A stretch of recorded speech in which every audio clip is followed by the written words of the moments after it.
We are here at ISE 2015 with Joe Andrulis from AMX by Harman. How are you, sir? I'm very well, thank you, Tim. Good to see you. Good to see you. How has your show been so far? This is our third day here. It's been unbelievable. We have had traffic that has swamped the booth, and you know the booth is bigger than we've ever had before. Yeah. And yet we've had 2 days of almost continuous traffic that's filled us to the brim. So could not be happier. Yeah. Now this is your first considerable show as by Harman. It is in fact the first considerable show with Harman, and you can see the booth. This is the first time that we've really taken and integrated the branding together, so that AMX is fully integrated with all the other brands of the Harman Pro division, and it's been very, very exciting. And I'd love to tell you a little bit about what we've done with the booth. Absolutely. So, you know, what we have done with AMX the last couple of years is not just show our products, but really try to show how the products kind of work together to deliver experiences in some of our target venues. And the real opportunity with Harman Pro was to expand the number of venues and expand how deeply we're able to support them all. And so what you see is, again, the Experience Center idea. But in addition to the experience centers where everybody's familiar with seeing from AMX, like classrooms and corporate conference rooms, you'll see performance centers and recording studios and hotel lobbies, and you'll see deeper integration. So you see the incorporation of lighting and audio into the experiences using all the Harman Pro products. So it's really very exciting. It really emphasizes how Harman Pro really does have a unique value proposition for the industry. I think not only is it exciting for all the attendees, but even some of the Harman Pro people are really getting kind of the fever of what we can become. So this is different for them as Harman, because in years past their booths have been primarily, you know, here's our amplifiers, here's all of our wonderful boards, here's our speakers. So now they're taking kind of your approach and saying, here's a solution. You know, here's a board, amplifier, speakers. Right. So that very, very true. I mean, always internally they've talked about solutions, but the portrayal of it to the external world didn't fully reflect that. And so by doing what we've been doing here at AMX previously and now with Harman Pro, I really think everybody is really starting to see the opportunities, and there's a lot of excitement on both the Harman Pro side as well as on the integrator and customer side. Not that they need to know this, but apparently their purchase of you is already paying off, and their ROI is paying off. Yeah, we're certainly hoping to do our part. So one thing that was cool, a couple things that AMX has released, and I had to have clarification on this. You guys, AMX has an audio solution. We do. It was actually a project that was in the works before the integration, but it was such a great product that we continued and completed the development, and it's the Alero mic mixer. And it's very reasonable. Why does the world need another mic mixer, and why does AMX need to be the one to make it? And it was really that we saw a unique opportunity or a unique need emerging in the market, and that was that the interest in using web conferencing as a common capability was really becoming very, very overwhelming. And you saw people starting to move that web conferencing into larger conferencing spaces. But web conferencing kind of was built on the expectation it was personal. And so a single mic input, using a small camera that might incorporate the mics in there was what was expected.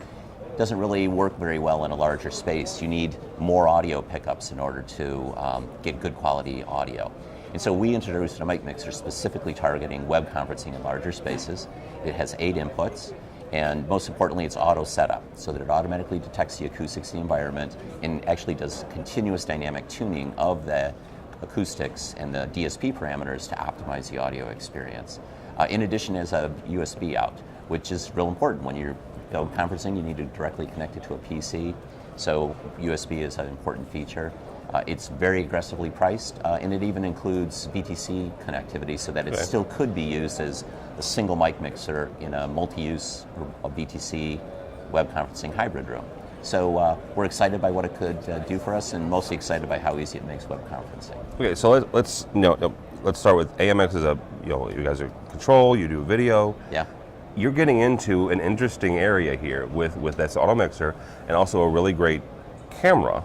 A web camera, where it seems to me, and you can correct me on this, where you're trying to leverage the soft codecs that folks are already using, whether that's Link or Fusion, Focus, or Web, RTC, whatever.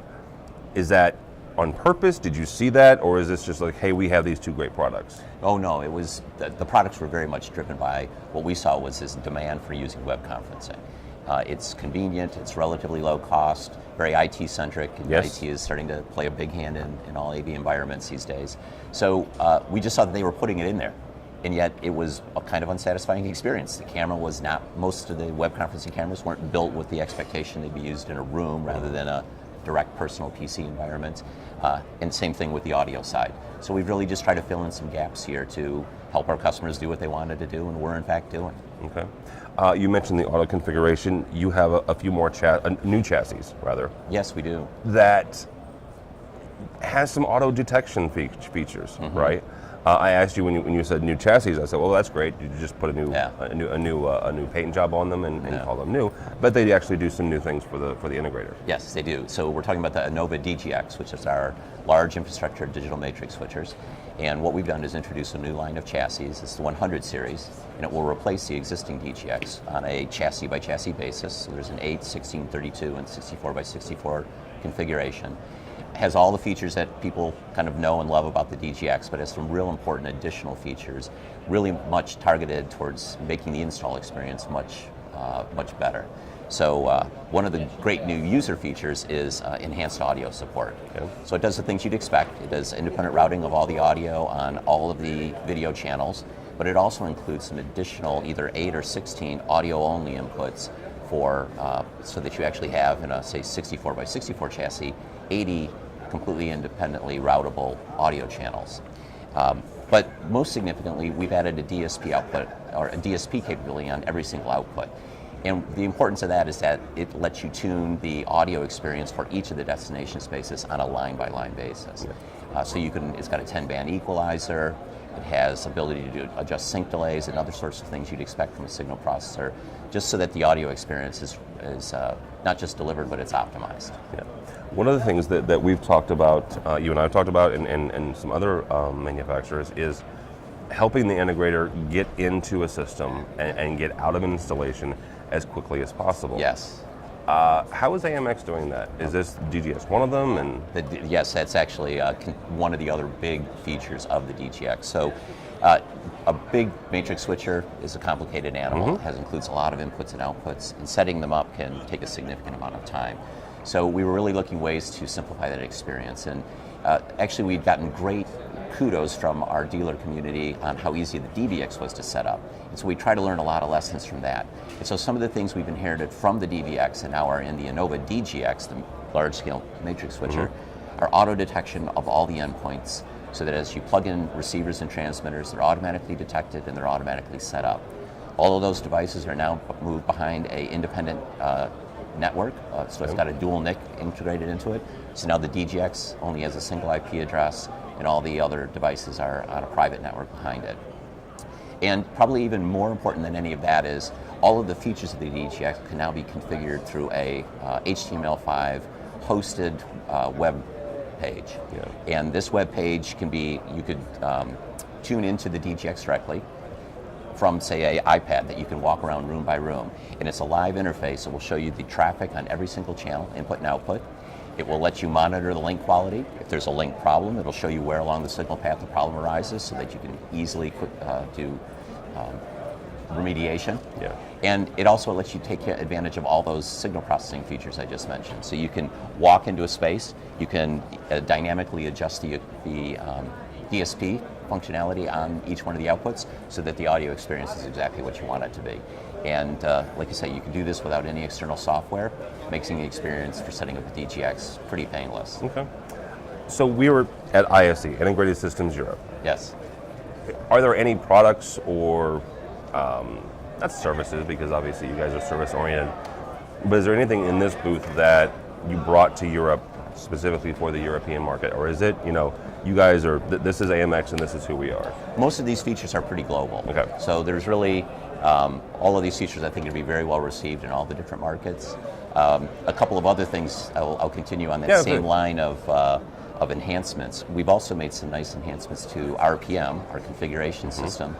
So in the same spirit of allowing the integrator to easily configure and optimize the experience in each space, RPM now lets you set space parameters on each room. So in addition to be configuring classes of room types in RPM and then deploying it to each room.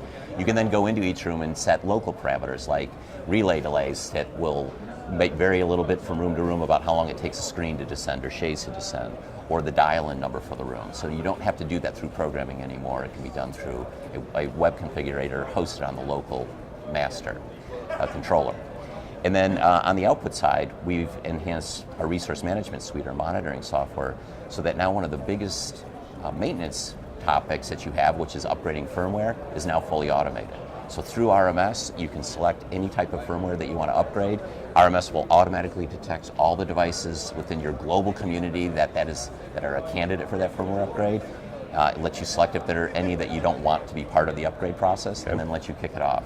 So you can literally upgrade 1,000 rooms is just with a push of the button now. But it doesn't do it automatically. You have to go in there and say, hey, I want to upgrade. Yes, you authorize it. Yes, it doesn't do it without your You permission. know what, there are certain things with firmware that you've probably heard from from your integrators and yeah. Yes, no, it's always under the user's control. It's authorized by the user, but then the actual process is automated for you. Speaking of RMS, I was talking with a couple of your folks yesterday. You guys are starting to integrate some of your products that don't require a master. Yes. And I think that's really cool, right? Yes. So you've got devices that if you have an RMS installation, right, they can be scheduled, yes, they can be monitored, they can be controlled through RMS without a master. Right. How is that going? I mean, has that been a long process to finally get there, or? Well, it's always been a capability that we had, and we were just trying to find the appropriate places to do it. So, of course, when you're talking about controlling a space, considerations like network security and reliability are very, very important. So, a local master provides you a lot of comfort on those type of topics, knowing it's right in the room or it's dedicated to that space. The code is running locally. That's very, very comfortable. But there's some functions where it's not as critical. Signage players, you might want to be able to have some remote control over, and other functions like that. And so we've tried to balance various considerations and give people options, and they can choose how they want to take advantage of that. Okay. Yesterday, I hosted a UC Unified Communications collaboration talk with one of your fine employees. Right. What are some of the things that you guys are doing in the UC space? Well, what we're trying to do is we're following the trends that people, that our customer group is essentially taking on their own as far as UC is interested in. So this whole interest in web conferencing is clearly part of that trend. They're seeing that web conferencing is wonderful, not just for its convenience, but because it integrates a lot of services together. And so what we're trying to do is move that into the shared spaces, which is really our domain. How do you allow collaboration to succeed in these shared spaces like meeting rooms and classrooms? And so products like Enzo are now directly integrating unified communication capabilities into those platforms. So we're really just trying to simplify the access and the use of those, as well as tailoring the experience so it's best adapted to a shared space. Many UC applications, as you know, were built, again, as a kind of a personal communication model. But that doesn't mean they're not very, very useful in shared spaces. You just need to adjust the experience just a little bit to really take advantage of it. Okay.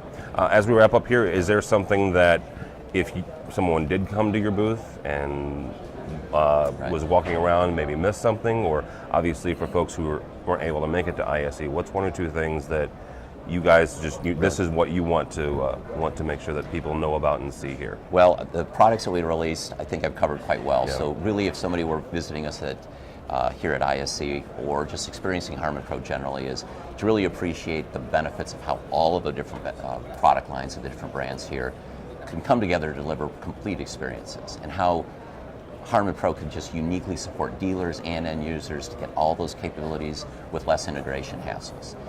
And as these systems are deployed so much more broadly than they were in the past, integration itself becomes one of the most serious challenges that people have to confront. Yeah. It's just a lot of different pieces that have to connect together. And so we really see a lot of value in providing all these from a single vendor. Not to require that they all come from us, but giving those people that opportunity where that's a priority for them. Okay. All right. Thank you, sir. I appreciate it. Joanne Julis from AMX. Thank you very much.